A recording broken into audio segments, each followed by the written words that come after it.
This is 5 on your side at 6. Focused on you.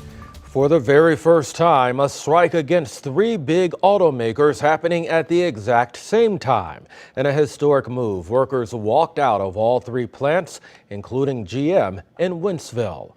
Good evening. I'm Brent Solomon, and Allred has the night off. The move comes as the United Auto Workers Union couldn't strike a deal with the big 3. We have team coverage for you tonight. We begin with Justina Cornell, who's live in Wentzville for us. Justina, what do you say? Yeah, Brent, so strikers have been out here all day. Now, of course, there are nearly 4,000 members taking different shifts to be out here in the entrances, but each one is coming out here determined to fight. Members take turns as UAW's contract negotiation remains stagnant. Shift changes happen in front of General Motors in Wentzville. Honks and hollers highlight the change at the assembly plant. The UAW is striking the most productive plants in the corporations, each one. Local United Auto Workers 2250 are striking for a shift in their salary, work hours, and benefits. GM CEO is frustrated by the move. I'm extremely frustrated and disappointed. We don't need to be on strike right now. You know, we put a historic offer on the table that not only has very significant gross wage increases, total through the contract, over 20%, that compounded is 21%, but we also have job security. Former local UAW 2250 president believes now is the time as he looks back at the recession. You know, General Motors and Chrysler, Stellantis, received concessionary contract that helped bail them out in 2009, as did Ford. And were it not for those concessions that we made, the auto industry in the United States would not exist as we know it today. And while UAW 2250 pickets, Automotive Lodge 777 is standing by them. So we're out here today in the community, letting the businesses know that we're here not to bring them down, but to educate them and let them know the effect that this strike is going to have on them. Wentzville Mayor also stopped by to speak to strikers. I want to be out here to just talk to them, show them I support them. While they're at a crossroads, he believes this could turn around. We hope for the best, and I hope they get back to the table, shake hands, and come to a deal. Back in 2019, there was another strike at the GM plant here. Now that lasted 42 days, which is about 6 weeks. Reporting in Wentzville, Justina Cornell, 5 on your side. All right, Justina, thank you. Now, there are some key differences between that 2019 strike and the one happening now. 5 on your side's Tracy Henson is here to tell us why. Tracy.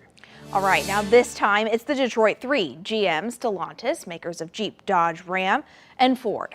More brands, greater impact to the economy. This afternoon, I caught up with UMSL Professor of Supply Chain Management, George Zadishin. He's an expert on things that could go wrong in the supply chain, like worker strikes. He says strikes like this one come at a great cost to the company because he believes time is the most valuable asset a company has. He says once a company loses out on that production time, they lose customers and they might never get it back.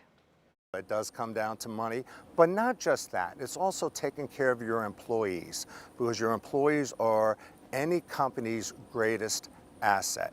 So yeah, the language of business is money, but you always have to take care of your people as well. I reached out to a few St. Louis car dealers. Bommarito got back to me and said they planned for this and built up a supply of GM vehicles and parts to take care of their customers. Very good to know. Tracy, thanks. Another strike is looming in our region. SSM Health, St. Louis University Hospital nurses gave notice that they'll take a stage out on September 26th. The announcement given 10 days in advance to give the hospital time to come up with a care plan for its patients there. Nurses and the hospital have been negotiating since May. Staffing shortages and safety concerns are among the sticking points. The hospital releasing a statement that reads in part, "We're disappointed. The National Nurses Organizing Committee has chosen to pull nurses away from patient care to participate in a strike rather than continue our discussions at the bargaining table." Tonight, a Lake St. Louis man is being held on first-degree murder charges for the death of his father. Prosecutors say Joseph Lazuski admitted to shooting his 72-year-old father in the face yesterday during an argument.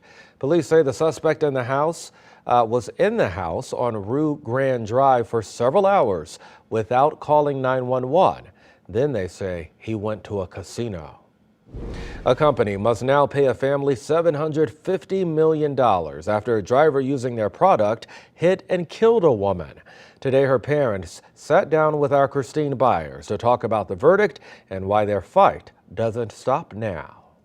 Trenton Geiger said he passed out at the wheel after using a 24-pack of these little containers of nitrous oxide in 2020. He then slammed his truck into the urgent care where Marissa Polite worked in Baldwin, killing her. She was very positive. You know, whatever she wanted, she went for it. Those containers, called whippets, are supposed to be used to make whipped cream. Geiger got them at a smoke shop that caters to people looking to get high. It's called Coughing Cardinal.